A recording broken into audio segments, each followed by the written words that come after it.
E aí, a galera que curte o Careca de Correr, hoje tem mais live, um bate-papo com o Dr. Carlos Massaneiro. Vamos conectar com ele aqui para a gente poder falar sobre saúde, né? Sobre saúde do corredor, sobre como é que o corredor deve lidar aí com com a sua coluna vertebral, enfim, com a sua saúde do esqueleto, né? Isso tudo, os impactos da corrida, os cuidados que a gente tem de ter né, com tudo que envolve, né, a corrida de rua. Muita gente sabe que a corrida de rua é um esporte gostoso, democrático, fácil de lidar, porém é um esporte que tem os seus impactos e tudo mais. Então a gente vai conversar aqui com o Dr. Carlos Massaneiro. Então, vamos conectar. Tá entrando aí, daqui a pouco a gente já vai conseguir falar com ele. Vocês podem entrar, a pessoa que quiser acessar pode entrar, fazer pergunta. Ô, doutor Carlos Massaneiro, grande Fala, meu amigo. Massaneiro. Tudo bom, querido? Firme e Tudo, forte? tudo bem. Coisa boa, maravilha. Que bom, que bom. Vamos lá. Primeiro agradecer, né, tua atenção aqui com o Careca para a gente poder falar sobre saúde aí, que eu acho que é importante. Os corredores têm uma carência de informação desse tipo, né, dessa natureza. E tem muitos corredores que a gente sabe que vacilam nessa hora, né? Principalmente os homens, né? Que são meio avessos à classe médica, né? Ficam fugindo de médico e tudo mais. As mulheres ainda são mais cuidadosas. Mas vamos lá. Primeiro, gostaria que você se apresentasse, falasse um pouquinho da tua vida na corrida, que eu acho que é legal, já que você é um dos poucos médicos que eu conheço que corre. Vamos lá, fica à vontade. Seja bem-vindo. Bom, inicialmente eu gostaria de agradecer a oportunidade, né, Rui? Sabe, eu acho... O áudio tá bom, Rui? Tá escutando Tá bem? ótimo, tá ótimo. Estou Ah, te então tá escutando bem, legal. muito bem. Então tá legal. Vamos lá. Primeiro eu gostaria de agradecer, né, a oportunidade da gente poder transmitir um pouquinho de experiência em relação à corrida, e o fato de ser médico talvez acrescente alguns detalhes a mais em todo esse tempo. Bom, Exato. estou fazendo 63, estou fazendo 63 anos e tenho muito pouco tempo de corrida, são só 12 anos que eu corro.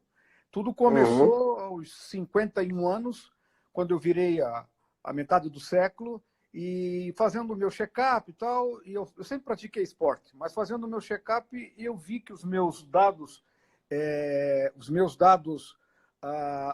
fisiológicos, digamos assim, meus exames básicos, né, Uhum. triglicerídeo, colesterol, tudo isso começou a apresentar algumas alterações. Eu indo de rotina ao meu cardiologista, fiz os exames e vi que as coisas não estavam muito bem. Apesar que eu sempre fiz esporte, mas nunca corri. Sempre eu joguei Tá. futebol durante um longo tempo, até os 40, depois jogava tênis e para te falar a verdade, não gostava de correr. Tenho que confessar isso. Tem uma irmã Incrível, minha né? mais É. nova que já era maratonista em Curitiba, e ela sempre me dizia: olha, a hora que você começar a correr, você não vai parar de correr e tal. Eu digo: a corrida é coisa para louco, monótono, eu não quero saber disso. Bom, aí as coisas foram e os meus exames começaram a apresentar algumas alterações muito ruins, sabe? Muito ruins em relação à glicemia, em relação ao colesterol, em relação ao triglicerídeo. Isso me preocupou. Fiz o primeiro exame, como todo bom médico teimoso. Eu disse: eu acho que esse laboratório está errado. Esperei 45 dias, voltei, estava pior ainda, Rui. Meu Deus. Aí eu falei com Aí, o aí você se cardiologista, apavorou. É. exatamente. Eu digo: eu vou começar. Aí eu já estava com problema no ombro, parei o tênis e comecei a caminhar, meia caminhada, meio trote, meia caminhada, meio trote, até começar a querer se engraçar. Aí foi muito gozado, Rui, porque tem uma corrida aqui no centro de eventos de 5 km. E eu não conhecia ninguém da corrida. Eu peguei um É. tênis, aquela história, peguei um tênis e fui lá para correr. Só que algumas Sim. pessoas que já corriam diziam: não, você tem que se alimentar bem para não ter problema, para correr bem, para não sentir fome. Blá, blá. Bom, eu tomei um baita de um café às Ah, 6h30 da manhã e fui correr às ah, 7. certo. Cincão. E saí Hum, nos 5 quilômetros ali que nem um cavalo paraguaio, como a gente diz, né? Mas saí meu com Deus. tudo. Aí virei lá perto do Sambaqui, voltei. Quando eu estou perto do antigo posto da Miane ali, meu amigo, ali me senti mal. Ali chamei o Hugo, vomitei, o café todo foi Jesus. embora, aquela coisa toda, Nossa. lá, e a turma passando, algumas pessoas já me conheciam, e aí, massa, tá ruim? Eu lavei o rosto e tal, e acabei os 5 quilômetros, mas acabei muito ruim. Aí lá, eu já conhecia algumas pessoas, e aí, pô, você gosta de correr, pô, você tem que começar a ser orientado para começar a correr. Bom, aí me apresentaram até estavam duas pessoas que eu gosto muito ali, o Nico Petri, mais um outro colega junto, e aí me apresentaram o Ivan. Aí comecei o Ivan Razeira. Aí sentei com o Ivan me deu um panfleto da companhia da corrida. Bom, aí foi o mosquitinho que picou, né? Foi um mosquitinho que picou e aí nós viemos embora. Aí começamos o treinamento, toda aquela fase, correndo 5, Rui correndo 10. Aí acha que nunca vai conseguir fazer uma meia maratona, aí consegue fazer a primeira maratona. A primeira meia maratona. E aí vai embora, Sim. né, meu amigo? Aí todo o treinamento e tal, mas aí nós vamos começar, deixa eu expor assim algumas coisas. Quando você começa a correr, você passa a hora que você passa do 5 para o 10, eu acho aí um momento difícil. Porque se você não for orientado para fazer um pouco de suplementação com exercícios, não tiver determinados cuidados, a Fortalecimento, né? Uhum. fortalecimento muscular, aí o bicho pode te pegar. E foi exatamente isso. Eu saindo, eu já no 10 meio fortinho, quando comecei a querer fazer o 10 ali perto dos 50, eu digo, opa, eu comecei a forçar um pouquinho para valer, pimba, minha primeira contusão, minha primeira distensão, coisa que eu nunca tinha tido. Ah, é? É, E que tipo de contusão você teve? no posterior da coxa, que é um Certo. ponto vulnerável que eu tenho. Posterior da coxa, porque eu sou uma pessoa encurtada. Por mais cuidado Tá, que eu tenho os isquios tibiais. Isquios tibiais é aquela musculatura posterior da coxa. Eu sou tá. bastante encurtado, então eu tenho que ter uma atenção especial. E todo o mecanismo, toda a fisiologia da corrida se baseia muito nos posteriores da coxa, no todo o equilíbrio da bacia com os membros inferiores e com o tronco, né? Então esse equilíbrio é Sim. fundamental, sabe? Então aí eu comecei, aí fiz uma distensão e aí comecei a ter cuidados, aí que eu vi que passou a fase dos 5 para o 10, não adianta. Você tem que pensar em reforço muscular, aí você já começa a se tornar, entre aspas, um corredor. Então Sim. aí, quer correr com saúde? Aí nós vamos discorrer agora sobre isso, que é correr com saúde, é reforço muscular, é ter cuidado alimentício, é correr com calçados ideais, é ter determinados cuidados para não se tornar a corrida alguma coisa que vai te machucar, que todo mundo que corre sabe. A pior coisa que o corredor mais encrenca é ter uma contusão. É você estar Verdade. parado e ver os colegas correndo, isto dói muito. Todo mundo que está assistindo sabe o que é estar machucado e querer correr, e aí que você valoriza o quanto é necessário, né, meu amigo? Tá, É Rui? Então, verdade. isso foi o começo. Eu comecei como a maioria dos corredores, de uma maneira absolutamente amadora. Logicamente que hoje sou amador ainda, mas, sabe, a minha idade, isso é um outro fator. Nós temos que ter bom senso, né, Rui? Eu não Sim. posso querer, eu treino junto com muitos jovens, né? Mas eu não posso querer me igualar a um jovem de 25, 30, 35 anos. A gente tem que ter bom senso e saber que você não corre contra ninguém, você não corre para bater ninguém, você corre exatamente para você, você corre para se satisfazer. Essa Sim. é a ideia que eu acho que a gente deva ter, né, Rui? Verdade. Me conta uma coisa, a importância também vamos dizer assim, de uma atenção de um profissional é legal na corrida também, né, Massaneiro? Você Rui, citou aí claro, o Ivan, né, da companhia da claro, corrida, mas claro, independente, né, claro. de qual for a assessoria, é Sem sempre dúvida, importante o corredor ter uma orientação, né? Porque sem correr, dúvida. claro, até então a gente naturalmente aprendemos a correr quando era criança. Só que Basta soltar depois um de uma cachorro certa. atrás de ti, né, Rui? Basta É, soltar um cachorro atrás de ti, tu corre, e você está entendendo? Sem isso. dúvida. Mas é como eu Mas, falei, a corrida, Rui, a corrida com um pouco mais de determinação, passando daquela corridazinha do lazer, dos 1.000 metros, tal, você tem que começar a pensar, a ser orientado, sabe? Então, eu vejo que uma orientação de um profissional da área é algo de extrema importância. Eu estava no teu consultório aí dias atrás, né? Fui lá conversar contigo até sobre uma lesãozinha que apareceu Sim, depois da maratona, né? sim, Conversando contigo. sim. E aí, até eu acho que é legal a gente dividir isso com quem está nos ouvindo aí. A importância, quais são os cuidados, na tua opinião, que o corredor deve ter com relação às lesões? Porque as principais lesões, quais são as que aparecem ali no teu consultório? As principais lesões, as queixas principais, membro inferior, né? Desculpa, o corredor encurtado, as lesões que esse encurtamento possam causar a nível de quadril, ao nível de posterior de coxa e a nível de joelho. Isso é uma Isso coisa. vale para as mulheres e para os homens, né? Opa, não há a menor dúvida. Tá. A pessoa As encurtada, mulheres se lesionam mais que os homens? Não, né? É igual. Ou não?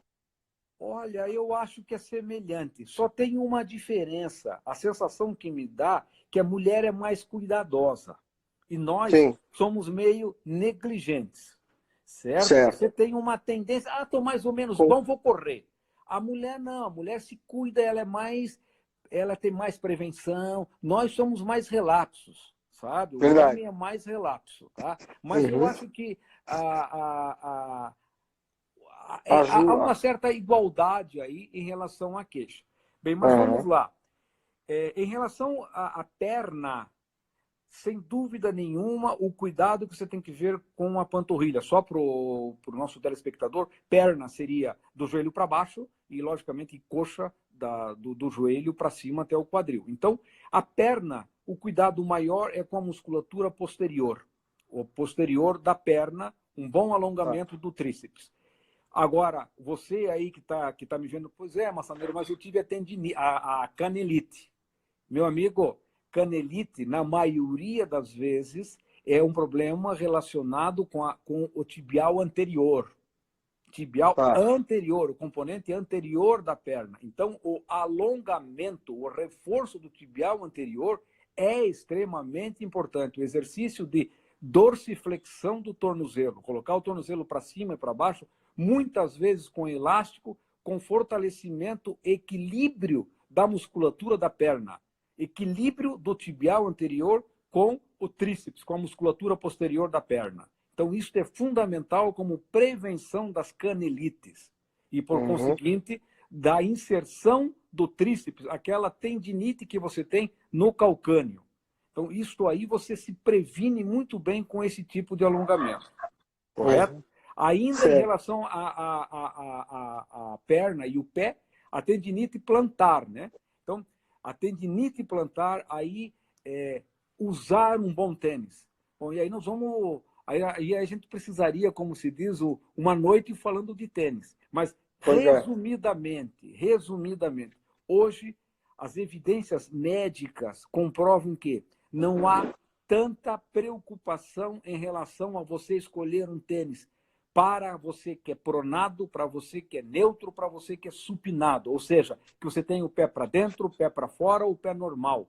Isso aí existe muito comércio nesse meio. Muito comércio nesse meio. Então, o ideal é que você compre um tênis de corredor. Esqueça essas coisas de G-Shocks, essas coisas aí com baita de um amortecedor. Uma das coisas não são bem assim, certo? Você tem que ter um tênis com solado apropriado. Você quer ser um pouquinho mais veloz, talvez os tênis um pouquinho mais com menos amortecimento, com menos amortecedor. Talvez seja o ideal. E Sim. esta é a maneira preventiva que você tem para evitar as principais tendinites do pé, Ô, certo? Massaneiro, Sim. até que ponto o amortecedor do tênis de fato amortece? Porque muitas vezes parece que há uma certa lenda aí com relação a esse amortecimento. Eu não sei se, porque o nosso corpo, naturalmente, ele já tem, entre as nossas vértebras, ele já tem um amortecedor natural, a musculatura também já faz isso, né? Sim. Eu não sei se o tênis de fato ajuda em alguma coisa. A tua colocação é totalmente pertinente, Rui.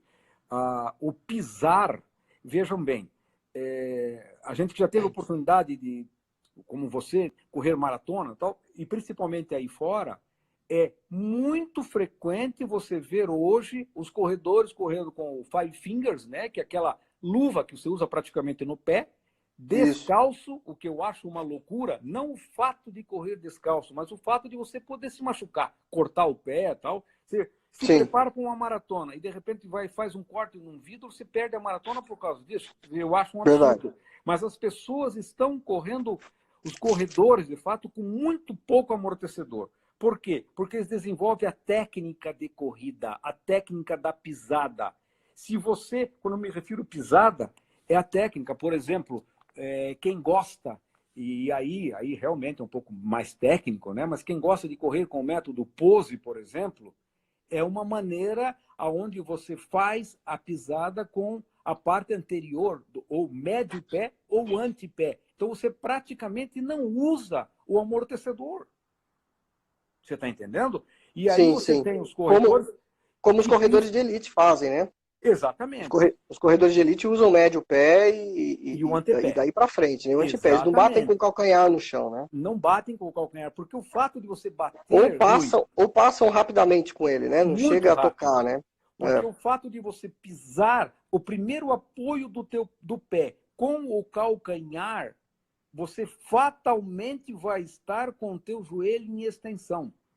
Então veja o vetor de força que você tem ao pisar com o calcanhar, a força sobre o joelho, sobre o quadril e sobre a lombar. uhum, Entende? Então, se você sim, pisar não com tanta força com o calcanhar, mas mais com o médio pé, você passa a dividir isso e você, mecanicamente, você vai estar com o corpo mais à frente, que é o que todo mundo quer. Tá com o corpo um pouco mais inclinado para frente para que você não tenha essa distribuição de carga direta sobre joelho, quadril e lombar. sim. Então, Porque é, pois não, pode falar, vamos lá. pode falar, pode falar. Não, então Não, o calcanhar, você estar com esse calcanhar, com esses amortecedores grandes, não vejo nenhuma vantagem. Não né? vejo nenhuma vantagem, certo? O ideal é começar vamos dizer assim, fortalecer o corpo, né? Para que ele precise cada vez menos, vamos dizer assim, porque muita gente se acostumou com calçados ou com tênis muito macio, e É. aí eles passam a achar que é o tênis que está fazendo a diferença. E, na verdade, não é, né? Na verdade, o fortalecimento, se você tiver cada vez mais forte ou cada vez mais preparado, com uma técnica boa de corrida, o amortecimento fica, vamos dizer assim, em segundo, terceiro plano, né? Ele passa a Claro, não ser claro, essencial, né? claro. A mecânica tua de corrida, né, Rui? Porque É essa que interessa, né? essa mecânica é que vai evitar a tua contusão. Só que para você ter essa mecânica, você tem que ter uma orientação de um profissional, certo? Perfeito. Que te Uhum. veja correndo, eu acho, vamos falar aqui como perfeito amador, né? Sim. É chato. A corrida de pista, correr na pista, vamos dizer, é monótono, é chato. Agora, meu Uhum. amigo, quer evoluir, vá para a pista.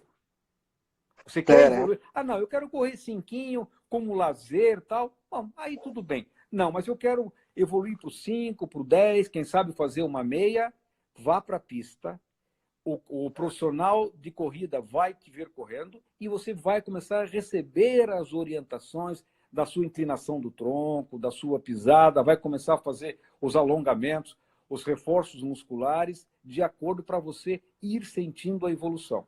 E aí, dentro disso aí de pista, você vai começando a ver o que é o treino de tiros, como é que você vai evoluir o teu tempo. Você começa a entender o que é uma rodagem e por que você roda, roda, roda, roda, roda e o teu tempo não melhora.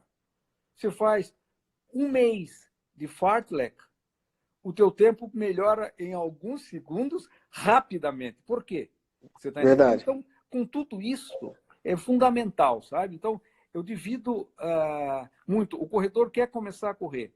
Este cuidado é de extrema importância. Porém, Rui, eu acho que nós pulamos uma coisinha que eu vejo como fundamental aí Vamos para lá. os colegas que estão assistindo, que é a avaliação cardiorrespiratória. Importante. Importantíssimo. Infelizmente, no nosso meio, eu, inclusive, a meia maratona de 3 anos atrás aqui de Joinville, convivi com um fato catastrófico, certo? Então, Um pouquinho só um pouquinho, abrir um parênteses aí no que você está falando, Massaneiro. Surgiu uma pergunta aqui, a corrida Joinville, e o pessoal está perguntando sobre as palmilhas, se as palmilhas ajudam em alguma coisa na corrida. O que você acha? bom, a palmilha vai ajudar se você tiver algum tipo de calosidade específico na região plantar, que você faz uma palmilha para ver o que a gente chama de uma descarga do peso. Então, se você tiver algum tipo de uma calosidade, alguma coisa plantar, a palmilha poderá colaborar. Caso contrário, não use palmilha. Né? Você acha Sim. que ela mais atrapalha do que ajuda, é isso? Não, exatamente. Ela mais atrapalha. Ah, mas eu tenho uma calosidade, eu tenho uma dor que o colega, o especialista no pé, viu que eu tenho uma deformidade, que eu tenho uma calosidade óssea interna que está me doendo. Aí a palmilha tem o seu lugar. Tá legal, Rui? Certo, certo. Voltando a falar sobre a história lá que você estava comentando da busca por um cardiologista, dos Sim. exames. Sem dúvida nenhuma. Ou seja, você fazer os teus exames clínicos de rotina, exames de sangue de rotina, tá? Isso é fundamental. E fazer uma avaliação com ergocircunspirometria, certo? É o Explica, exame... traduz aí o que é isso aí. Tá, esse é o exame feito em uma esteira, que você coloca aquele aparelho que você vai medir o teu VO2, o teu Sim. oxigênio, o O2 e o VO2, o teu desgaste, o teu gasto que você tem. A Uhum. partir daquilo ali, porque esse é um exame extremamente dinâmico. É diferente da esteira simples que você faz apenas com um aparelho de medir a pressão no braço. Esse outro não. Esse você mede os gases que você, o O2, o CO2, e aí o desgaste, e esse exame dura em torno de 8 a 10 minutos, onde você vai do caminhar leve, do caminhar forçado, do trote, a chegar no teu ponto de extenuante, é uma frequência cardíaca muito alta, certo? Que você Uhum. vai ter. Então, você vai discorrer da tua frequência cardíaca basal, vamos lá, 60, 70, chegando a 180, 190, 200 batimentos. Então, Sim. ali o cardiologista vai ter uma ideia de como é que vai ser o teu esforço e vai te dar o bom profissional da área de educação física, o bom profissional de corrida, faz essa análise e, a partir dessa análise, ele faz uma planilha para ti. A planilha tem que ser personalizada, Rui. Com todo Que é o que. Uhum. respeito, as planilhas feitas aí em revistas são bacanas, eles querem colaborar e tal, mas para aí. A planilha tem que ser alguma coisa de ordem pessoal. Você tem algumas várias. Será que a mesma planilha que é o meu e o teu treinador faz é o mesmo eu com 62, você com 52, né, Rui? 51, isso. Você com 51 e um É, jovem que está lá com 35 é a mesma planilha? Lógico que não é. claro que não. Então, Uhum. você fazendo uma ergociclospirometria, que é o exame, esse profissional vai ver as tuas capacidades e poder fazer um treino específico para você. Isso Uhum. é fundamental. Verdade. Então, correr não Inclusive, é calçar o banco e sair inclusive, correndo. inclusive, quando eu estava me preparando para a maratona de Floripa, até aí a importância de uma orientação, né? Já dentro da companhia da corrida, o Ivan, vamos fazer o exame. Aí eu fui lá para São Bento, lá no Luciano, na Sim, Clinimer, né? sim, Fazer aquele teste de esteira, esse com a sim, máscara e tudo sim. mais. E o quanto isso é relevante em cima desse treino, desse exame, é que o Ivan fez a minha planilha para poder me preparar Exatamente. para a maratona. Isso é Né? segurança. Exato. Isso é segurança para todo mundo, Rui. Nós, atletas, e o nosso orientador, certo? O nosso Sim. técnico. Com isso, ele vai fazer uma planilha ideal. Porque, de repente, ele vê, o maçaneiro meio velhinho lá com 63, vou dar uma carga de treino bem light para ele. A hora que ele olha o meu exame, ele vai dizer, pô, mas ele está aí com Ele um está bem? ele está bem, eu posso forçar em determinadas coisas, certo? Sim. E aí acontece a evolução, né? ou o contrário, né, Rui? Que aí que está o É. problema. o paciente se acha bem, vai fazer o exame e não está bem.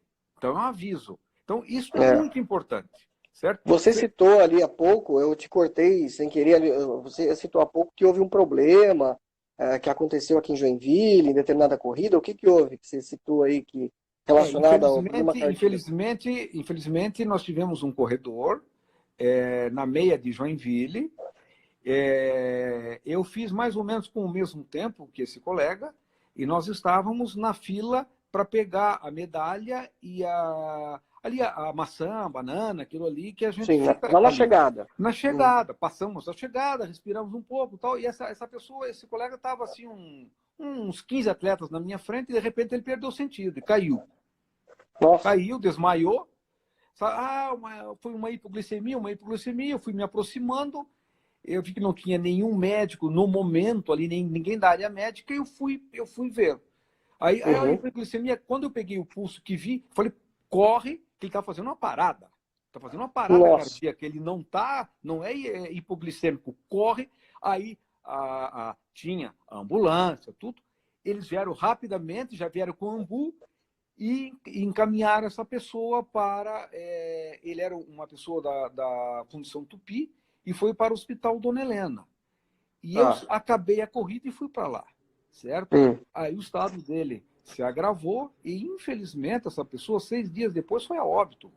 Nossa! Ele não voltou, certo? E era uma pessoa acostumada a correr, ele corria 5 quilômetros, inclusive, para a fundição. Só que ele nunca tinha feito 21. E aquele dia, ele forçou, ele passou, passou dos seus limites, e aconteceu isso. Certo? É muito sério, então, isso é muito sério. É uma coisa que eu tenho assim comigo, porque eu acompanhei, eu estava perto a hora que eu vi ele perdendo sentidos, acelerei o atendimento. Qual a idade aproximada dele? A idade?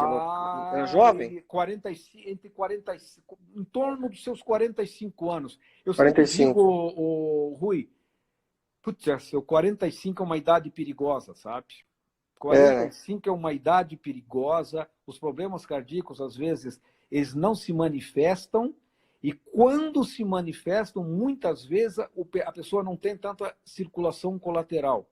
E os infartos, traduzindo para um público mais simples, o ataque cardíaco, muitas vezes é fulminante. Então, ter esse cuidado é fundamental, Rui. O Sandro está falando, o Sandro Lins aqui, nosso colega lá da Companhia da Corrida, dizendo que ele tem 45. Tá? Não precisa ficar preocupado, Sandro, que tu é forte, rapaz. Ele é fera. Mas eu acho que o Sandro já fez também esse exame. Que o Sandro, eu conheço o Sandro, sei da capacidade, da potência que ele tem. Ele certamente fez esse exame, porque o Ivan faz também a planilha dele, faz todo. E isto é extremamente importante as pessoas que estão vendo ter esse tipo de coisa, independente, Rui, da faixa etária, certo? Verdade. Independente da faixa etária. Bom, vamos voltar, Rui, em relação às lesões. Isso. Então, nós fizemos uma revisãozinha rápida das tendinites do pé, as tendinites do calcâneo, que é a inserção do tríceps da barriga da perna, e o problema contibial anterior, que a repercussão é a canelite. Tá certo? Tá. E aí isso muita gente reclama. Exatamente. E aí nós vamos para o tal do joelho, né? E aí é encrenca, né, Rui? Aí é encrenca. Principalmente para quem tem sobrepeso, né? Claro. Principalmente para quem tem sobrepeso. Né? Exatamente. Para quem tem sobrepeso, o joelhinho chora, né? Então você ter o cuidado. Agora, tem um velho ditado entre nós ortopedistas: não existe joelho bom sem coxa boa. O que isso significa? Fortalecimento. Você tem que ter coxa boa para ter um joelho. Se você tiver, principalmente, um quadríceps fraco, quadríceps é a musculatura anterior da coxa. Se você tiver um quadríceps fraco, você fatalmente vai lesionar esse joelho. Fatalmente vai lesionar. E as duas lesões comuns é a lesão do menisco e a lesão do ligamento. Agora, a lesão do menisco, você está falando em cartilagem, você está falando nas osteocondrites, nos problemas cartilaginosos que vão te levar a um problema, muitas vezes, sério no joelho, né? Pois é. Naturalmente, na corrida, quando você, né, quando as pessoas correm, muita gente fala, a corrida faz mal, porque ela fica batendo osso com osso, porque força muito as articulações. Qual é, de fato, o impacto que a corrida provoca nas nossas articulações, o Massaneiro? Aí entra, voltando ao que nós estamos falando da mecânica de corrida. Certo? Se você não sabe correr, pisa diretamente com o calcanhar, está com sobrepeso e está com musculatura da coxa fraca, aí, meu amigo, a probabilidade de você lesionar é alta, sabe? É alta. Quando Certo. eu atendo no consultório um paciente com sobrepeso, eu primeiro digo para o paciente, ei, primeiro perca o teu peso fazendo exercício, vai para a água, vai para a água. Ou seja, nós dentro da água nós não pesamos. Vai para a Uhum. água, vai perder o peso fazendo a sua ida, fazendo a corrida dentro da água, diminuiu significativamente o peso. Está com a coxa forte, começa a caminhar, começa a trotar e começa a correr. Essa é uma sequência que não é tão rápida e não é tão fácil de ser seguida. Mas se você quer ter uma continuidade, quer correr até os teus 60, 70, 80 anos, é dessa forma que se faz. Tá? Agora, Verdade. voltando ao joelho, o que se tem de muito comum é a síndrome da banda iliotibial, que é mais ou menos alguma coisa semelhante ao que você teve, o que você está tendo um pouquinho que cuidar um pouquinho disso aí, que é a falta do exercício, a falta do alongamento. A banda iliotibial é uma musculatura que ela tem um fáscia que começa praticamente no trocante, que é no lado da coxa, e se insere no joelho. Banda ilio, do ilíaco, à tíbia. Ou seja, é Uhum. aquela dor lateral da coxa. É aquela Sim. dor. Até te expliquei, há uns 4, 5 anos atrás, eu fiz uma meia de Floripa e eu corri de uma maneira, forçando um pouquinho, mas corri muito lateral na rua, onde você tem uma grande inclinação. Esse é um outro detalhe. Correr, É. correr 1.000 metros é uma coisa, agora você fazer já 10, 21 ou uma maratona, fuja da inclinação. Se você for Uhum. correr no lado Que é para lateral, não. na ciclovia, Rui, ali onde tem drenagem de água, fuja daquilo ali. Corra no plano, porque você correndo com uma inclinação dessa, você vai fazer uma sobrecarga sobre essa banda e você vai ter uma dor muito desagradável, bastante limitante no joelho. Hum. Isso é Em, importante. Ó. em É. situações, essa banda pode subir, você pode ter uma dor na porção medial da coxa e em determinadas situações, uma sobrecarga do teu glúteo médio e da banda, e você vai ter uma dor subtrocanteriana bem pontual, uma lesão compatível com um colega meu aí, um tal de careca de saber aí, careca de Correto, correr, um tal de correto. Rui que está com uma lesãozinha que tem que melhorar nesse aspecto. Pois é.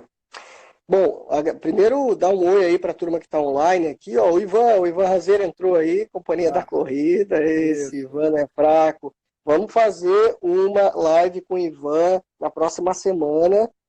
Estamos acertando o dia, acho que vai ser segunda-feira, vai ser bem legal. Vamos falar sobre a importância de uma assessoria, de um atendimento, né, do corredor ficar ligado a respeito disso.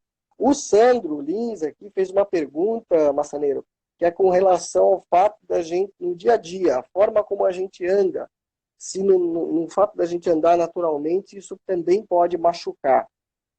Eu acho que ele deve estar se referindo se a gente anda certo ou anda errado, enfim, porque tem gente que anda de um jeito e corre de outro. Acho que é isso. Sim, Não sei se eu sim. falei, se eu É, se eu estou entendendo direito aqui a pois pergunta é, o do. dia a dia depende muito da tua profissão. Se você tem uma profissão, por exemplo, você trabalha numa empresa, numa fábrica grande, que você tem que fazer vistorias, coisas que você caminhe muito, certo? Aí tem sem dúvida nenhuma o tipo de calçado, porque normalmente as empresas exigem que você use um botinão, uma coisa nesse sentido, então isso pode te alterar. Agora, o caminhar por pouco tempo, a interferência é discreta, sabe, Rui? É discreta, não tem, Sim. Sandro, não vejo maiores problemas. Agora, tem muito a ver com a tua ergonomia do teu ambiente de trabalho. Talvez seja isso que você queira buscar. a tua ergonomia no teu ambiente de trabalho, podendo te levar a postura, alterações de postura, que vai sobrecarregar determinados grupos musculares e que vão ter que ser trabalhados para que você, a hora que comece a correr,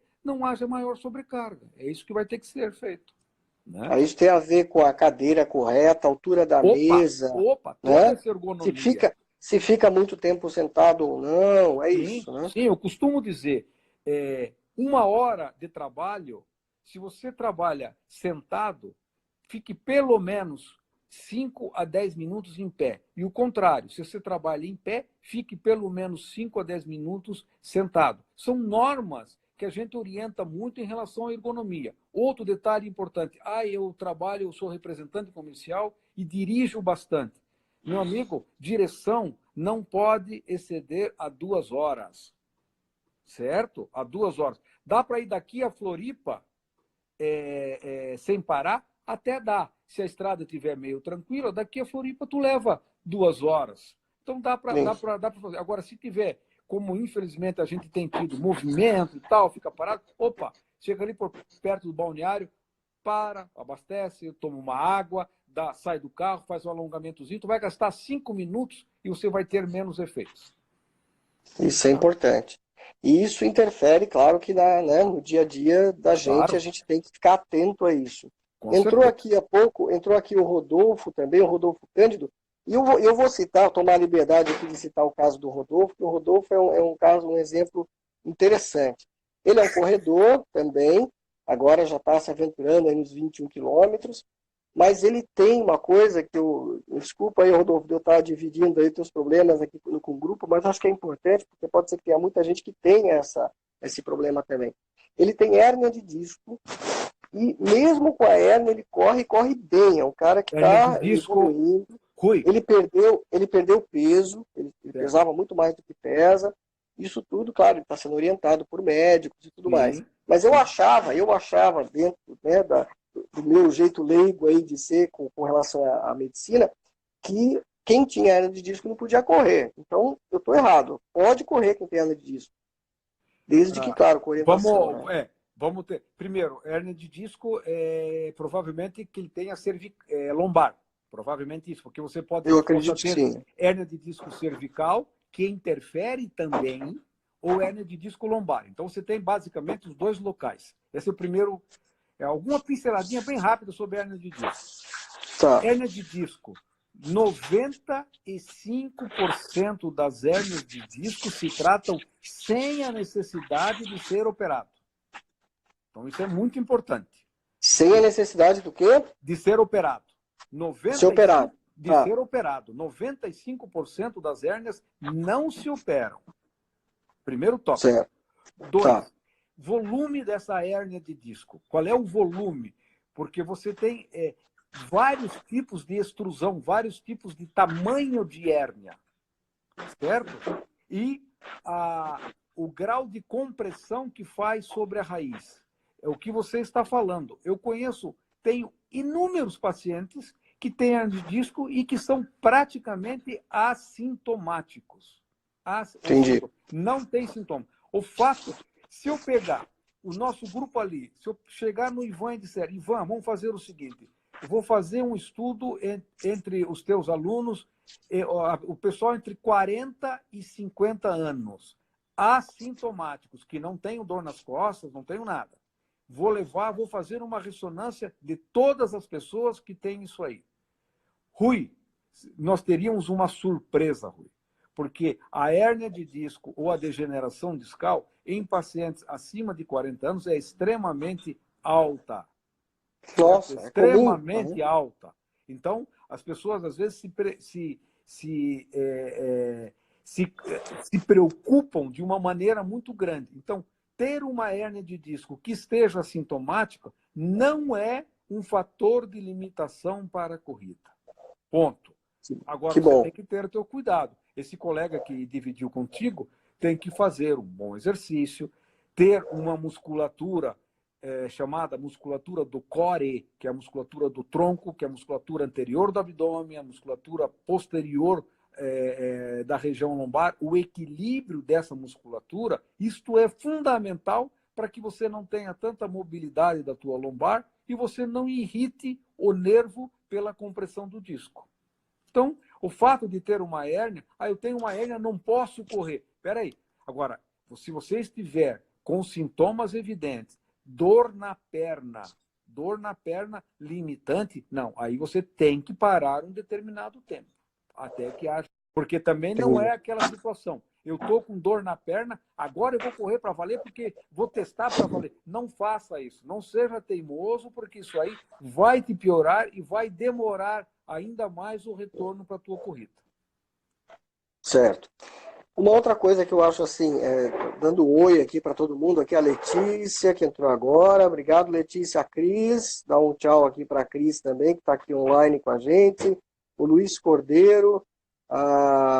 Bom, tem mais gente aqui. Bom, pessoal, se quiser fazer pergunta, a Fábio também, nossa colega lá da Companhia da Corrida, está aqui também. A Nice, o Nando, a Amandinha, não sei se a Amandinha está aqui ainda. Pois é, a Amandinha até vivenciou uma situação aí de torção, ela torceu o pé durante os primeiros quilômetros da Maratona de Buenos Aires, ela até teve dificuldade para correr a maratona por conta dessa lesão. E foi bem no começo, segundo ela, eu ainda não conversei com ela direito a respeito disso, mas pelo que eu entendi, pelo pouco que eu falei com ela, foi isso. Essa coisa de lesão, torção, isso acho que seja mais comum entre os atletas aí, né, principalmente os mais rápidos, ela é uma delas que corre rápido. Eu não sei se deve ter uma atenção, obviamente, né, com isso, mas muita gente fala, põe pomada, põe gelo. O que de fato, na hora da lesão, deve ser feito? O que é melhor, dependendo, obviamente, da lesão? Muito o legal. O gelo é de fato o melhor, muito melhor legal. analgésico? Muito legal. Primeiro, é o primeiro entorse que você faz? Veja bem a diferença. Se for o primeiro entorse, você tem que colocar gelo. Quando eu digo primeiro entorse, eu nunca torci esse tornozelo e de repente fiz um entorse grande e está muito inchado. Você tem que ter uma ideia que correto, eu sei que é um pouco radical, mas o correto é 3 semanas.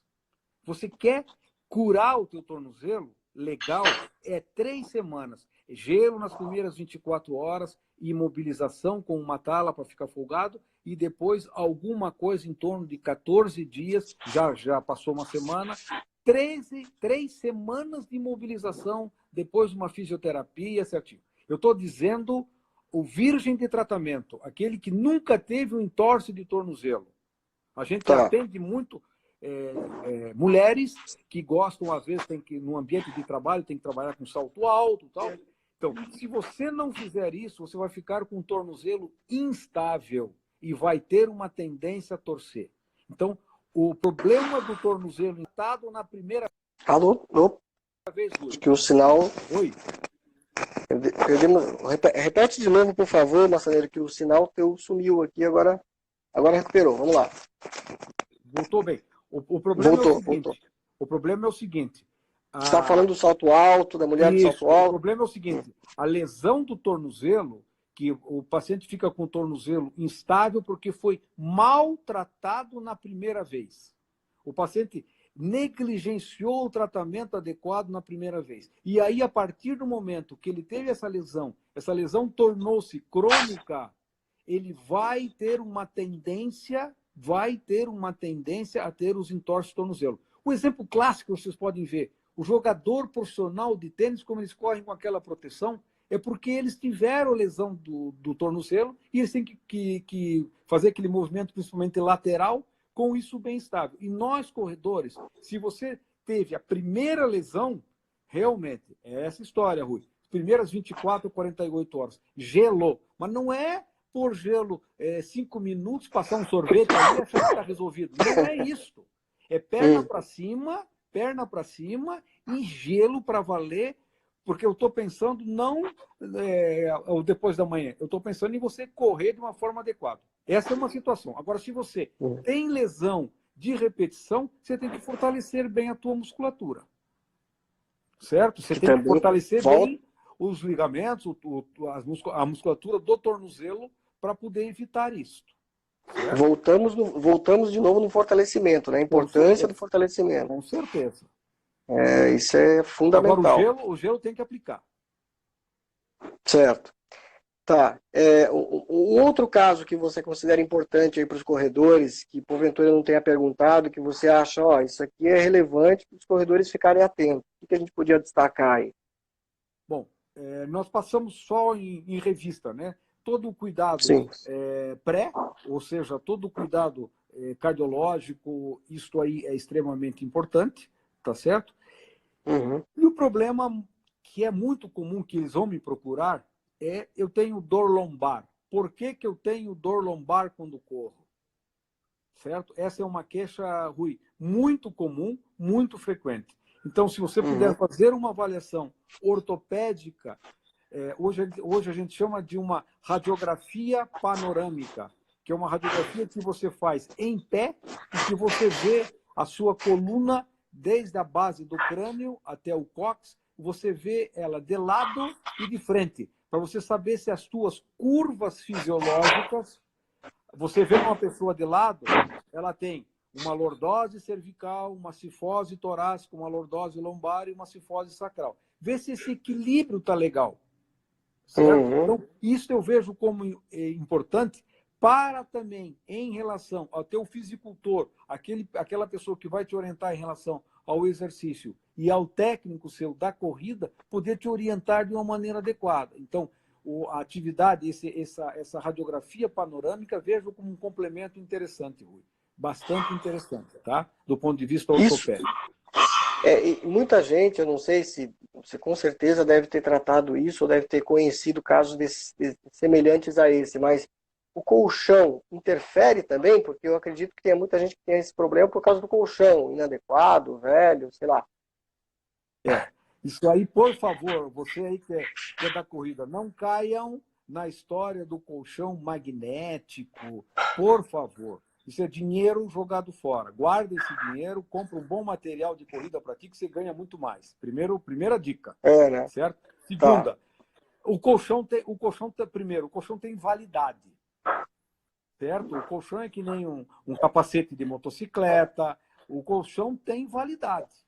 Certo? Você tem que ter. É o tênis. Você corre. O tênis está bacana. Você já correu 1000 quilômetros com o tênis, pô. Ele perdeu aquela capacidade de um certo amortecimento e tal. Então, o colchão tem validade. Esse é o segundo tópico. Hoje, não tem diferença entre o colchão de espuma, a densidade de espuma, e o de mola com as molas forradas. Tal. Hoje se tem de muito boa qualidade. Agora, tem sim. Todos nós vamos viajar e vamos correr. Tem determinados hotéis que você dorme e acorda muito ruim, com dor em tudo, porque o colchão é de má qualidade. Então, boa qualidade é um colchão firme, é um colchão que te dê uma estabilidade, que você deite e te dê uma estabilidade. Você é casado e o teu parceiro ou a tua parceira tem um desequilíbrio muito grande de peso com você, isso é uma coisa que você tem que se preocupar para tentar equilibrar isso com um colchão. Tá? Isso é uma coisa importante a ser avaliado. E hoje ainda existe o teste do colchão. Existem empresas que permitem que você use o colchão durante 2 ou 3 dias para saber se está evoluindo bem ou não. Está entendendo? Sim. Alô? Eu digo isso. Tá me ouvindo bem? Tá gravando? Não? Tá legal? Tô escutando. Então, estou dizendo isso também porque a gente sabe que a importância do sono do corredor, né? Do quanto isso é relevante para a recuperação muscular dele, né? Tá saindo um pouquinho, Rui. Tá fugindo um pouquinho o sinal. Eu vou retomar a pergunta. A importância do sono para a recuperação muscular do corredor. Bom. Fundamental, né, Rui? Fundamental. O sono é o nosso, talvez, o nosso principal treino, né? Sem dúvida. O sono é o nosso. Tá vendo um pouquinho de interferência, né, Rui? No sinal. Eu tô escutando. Não, também, pode continuar, pode continuar. Ah, não, aqui falhou um pouquinho, mas o sono eu coloco como um dos principais treinamentos que nós podemos ter é o nosso sono. Não existe saúde sem um sono adequado. Então, Uhum. se o colchão está interferindo, se o colchão está interferindo no teu sono, pense seriamente na troca desse colchão. O sono é fundamental. Perfeito. Muito bem. Um ponto que eu acho que é legal, fazer a live com o mestre, ó, aqui dizendo que, dando parabéns aqui para a live, fazer a live com o mestre, o mestre Massaneiro. Isso aí, mestre. Tá certo. O Massaneiro já fazia um tempo que eu estou ensaiando com ele para a gente fazer uma entrevista e enfim deu certo. Mas viram outras, viu? O Massaneiro, ele é corredor, ele é maratonista. Vamos falar nisso? Vamos falar um pouquinho de corrida. Você que já correu em várias maratonas aí pelo mundo, quais foram as que você já correu e qual que você gostou mais, gostou menos? Vamos falar um pouquinho de corrida agora, Massaneiro. Vamos falar um pouquinho de corrida. Aí fora a oportunidade, eu corri Nova York, corri Chicago, corri Berlim, corri Paris, corri Buenos Aires, fiz 2 vezes a de Porto Alegre, corri Floripa e corri a Maratona do Rio de Janeiro. Tá? Sim. Qual que você destaca de todas essas que você fez aí? Qual que você gostou mais? Meu amigo, se você me perguntar qual é a mais bonita, vamos dividir algumas coisas. Qual é a mais bonita? Eu não tenho a menor dúvida de dizer. A mais bonita que eu fiz até hoje, a mais bonita é do Rio de Janeiro. Olha aí, do Rio. Meu amigo, você sair da Lagoa, com todo o problema do Rio de Janeiro, você sair da Barra da Tijuca e chegar no aterro do Flamengo, correndo todo aquele litoral, não existe no mundo nada igual a isso. É lindo, é lindo. Verdade. Tudo bem. Você tem o charme de Nova York, sair de State Island, cruzar tudo, entrar em Manhattan, chegar no Central Park, é um barato, é um troço legal. Mas a logística lá é pesada. Você tem que ter um certo preparo, um certo conhecimento. Chicago, eu te confesso que Chicago, para mim, eu posso dizer que foi uma decepção, Rui, sabe? Porque tu tá me escutando, Rui? Tá. Eu acho que Chicago, para mim, eu esperava correr mais do lado do Michigan, ter um visual bacana. Você corre muito no subúrbio, muito nos bairros, no centro da cidade. Se você não tiver um Garmin com os 2 satélites, você perde o sinal, sabe? Chicago é legal, é uma major, né? Você larga com 35 mil pessoas, com 35 mil corredores. Mas não é, em termos de beleza, aquilo tudo, sabe? E Berlim, não. Berlim, historicamente, Berlim é muito legal. Você faz, é uma cultura. Você corre em determinados locais maravilhosos, né? É muito legal, uma época muito boa, é frio, há uma participação do público muito grande, é muito legal. Extremamente recomendável se quer fazer uma maratona aí fora. Quer fazer uma maratona para tempo, para correr, para tempo, a maratona de Berlim é show. É uma major e é show. Tá? Estou aguardando aí a oportunidade de principalmente fazer Londres e Tóquio, né? Que é o que está na vez aí. Para fechar. Não, para fechar ainda falta Boston também, que aí vão pelo índice, e aí entrando daqui a pouquinho no 63, acho que a gente tem uma condição de poder chegar no índice para poder correr Boston. Tá bom? Legal, muito bom, muito bom. Tênis, você tem uma preferência por algum tênis, Massareiro, não? Desculpa, está entrando uma interferência que eu não escutei.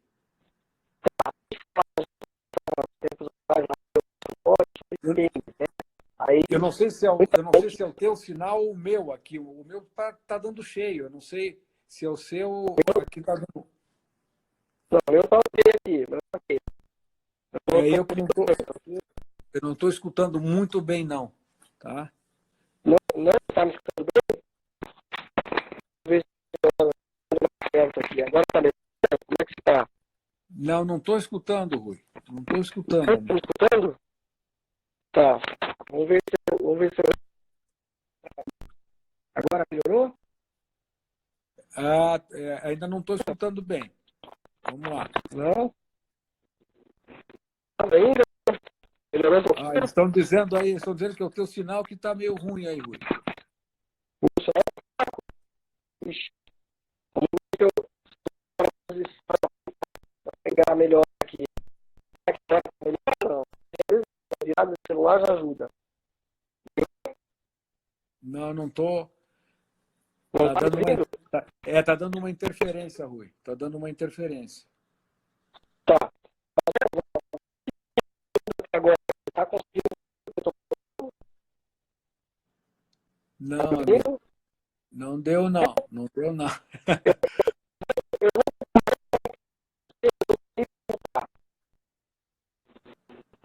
Deixa eu ver se, de repente, eu modificando aqui o meu lugar aqui, mas eu acho que é a sua, porque eu tô com o sinal cheio aqui. Alguma...